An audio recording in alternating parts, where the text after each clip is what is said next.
तर तिकडे मुंबईमध्ये कस्तुरबा रुग्णालय परिसरामध्ये अज्ञातांनी पोस्टरबाजी केलेली आहे। मराठी माणसात जागा हो, मुंबई तुझ्यापासून तोडली जातेय असा आशय या पोस्टरवरती आहे। यावेळेस तुला मराठीसाठी एकत्र यावंच लागेल असा देखील आशय या पोस्टरवरती लिहिण्यात आलेला आहे।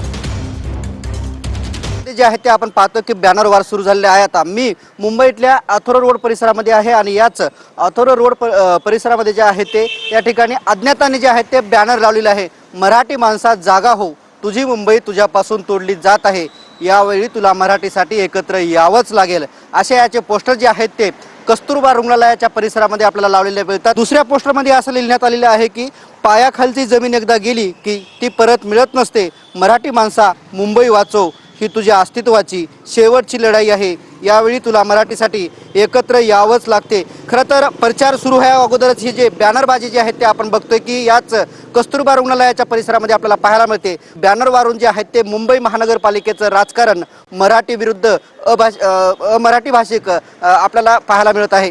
कॅमेरामॅन गणेशसह मी रमेश चेंडके, TV9 मराठी, मुंबई। आणि यानंतर बातमी मोठी आहे। राज्यसभेच्या 75 जागा या रिक्त होणार आहेत। अनेक दिग्गजांना संधीबाबत उत्सुकता लागली आहे।